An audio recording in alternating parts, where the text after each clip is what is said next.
노자.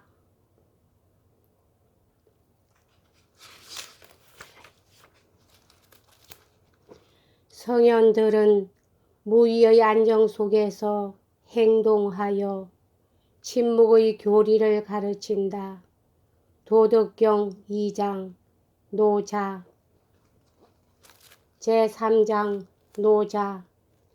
노자는 사실 노교로도 알려져 있는 도교의 창시자로 제일 초기의 뛰어난 도교 철학자였다. 그는 서려 기원전 6세기에 살았으며 보다 나이는 많았지만 공자와 같은 시대 사람이었다. 고대에 있어서는 그의 명성은 공자와 똑같이 떨쳤으며 그의 가르침도 똑같이 유력한 것이었다. 그러나 이 두 사람은 플라톤과 아리스토텔레스만큼이나 다른 것이었다. 노자의 거대한 영향은 시일이 흐르자 그가 도교의 최고 신으로 불려지게 되었다는 사실로 증명된다. 흥미롭게도 노자 자신은 종교를 창설하고 신을 부르는 것을 그의 가르침에 반대되는 것이라고 본 무신론자였음에 모순되는 일이지만 1. 그의 생애와 작품. 어떤 사람들은 아직도 노자를 단지 진기한 거짓 이야기를 주워 모아 꾸민 그리고 그의 이름에는 환상적 이야기가 가득 찬 신화적 인물로만 보고 있다. 그러나 서려 기원전 2세기에 살았던 중국의 헤로도투스 사마천의 사기 속의 짤막한 전기에 입각해서 그에 대한 여러 가지 사실이 불행히도 결핍되어 있지만 그가 존재했었다는 역사적 확실성은 오늘날 대부분의 사람들이 인정하고 있다. 노자는 늙은 선생을 뜻하며 따라서 이름이라기보다는 칭호이다. 이 늙은 선생의 진짜 이름은 노담이 있으나 존경하는 뜻에서 노자라고 불리웠다. 노자는 노나라의 서울에서 왕실 문구 관리인이었다 하며 1장에서 본 바와 같이 공자가 주의 서울을 방문했을 때 그를 만난 것으로 생각되고 있다. 만일 사실 이 두 사람이 만났다면 그들의 견해는 아주 딴판이었으므로 서로 다투었을 것이다. 공자는 인도주의적이고 사회관계에 관심을 가졌었는데 대해서 노자는 본질적으로 자연주의적이고 반사회적인 철학을 가르쳤다. 공자의 목표는 개발된 군주에게 감화를 주는 데 있었으나 노자의 목표는 오직 군주라든가 치정이라든가 하는 모든 사상으로부터 멀리하는 것이 있다.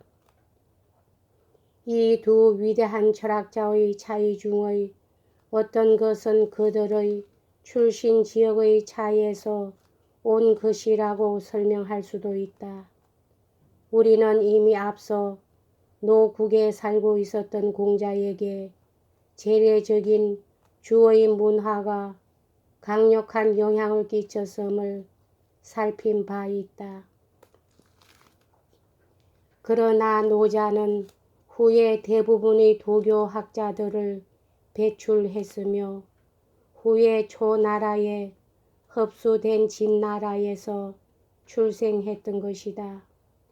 진나라 사람들은 주에 앞서 자연주의적인 단순한 문화를 갖고 있었던 은 또는 상나라의 유민들이었다. 이리하여 어떤 의미로는 유교나 도교의 대립이란 주와 상의 문화적 차이의 연장이라 할 수 있다.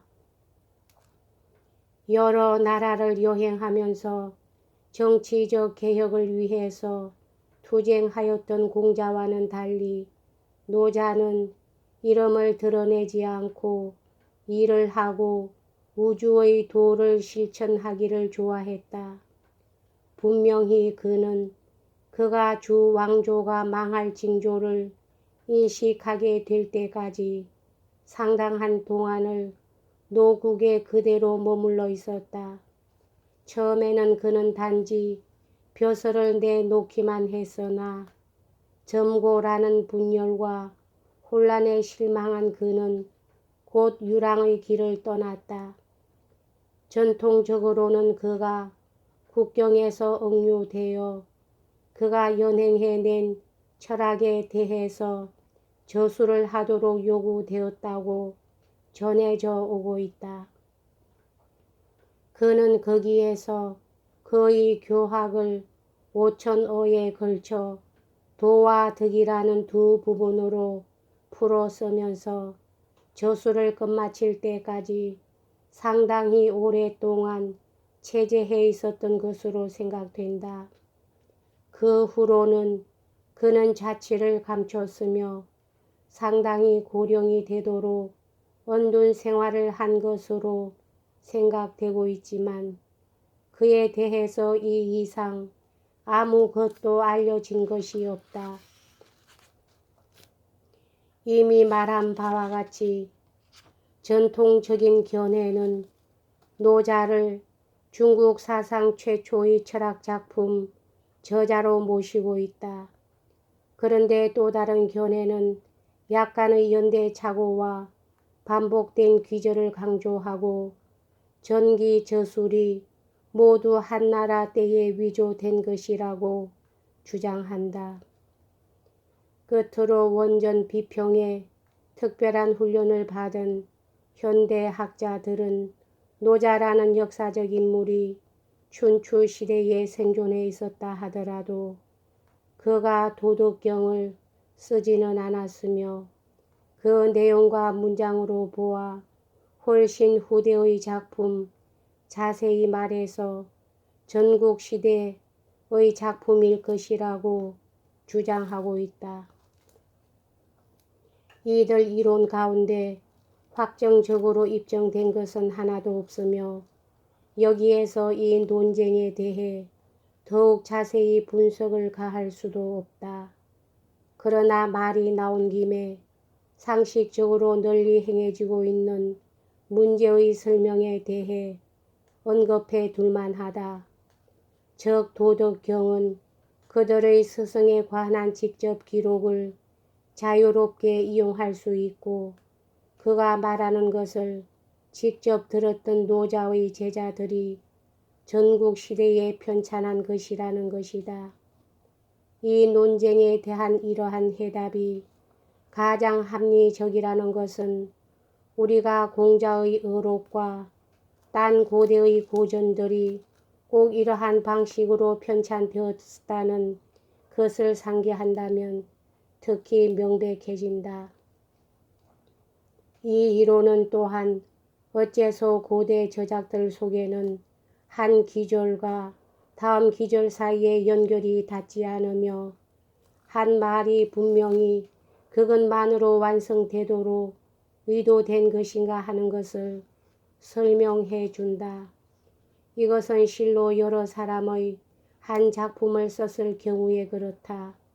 그런데 이에 관련해서 말할 수 있는 것으로 아마도 가장 적절한 말을 누가 틀림없는 저자냐 하는 것은 별 문제로 쳐두고 이 책의 대부분이 원래의 노자의 철학을 정확하게 나타내고 있음을 일반적으로 인정되고 있다는 사실이다. 확실히 이 책은 공자가 나기 직전의 도교의 사상에 대해서 우리가 짐작하는 것과 일치한다.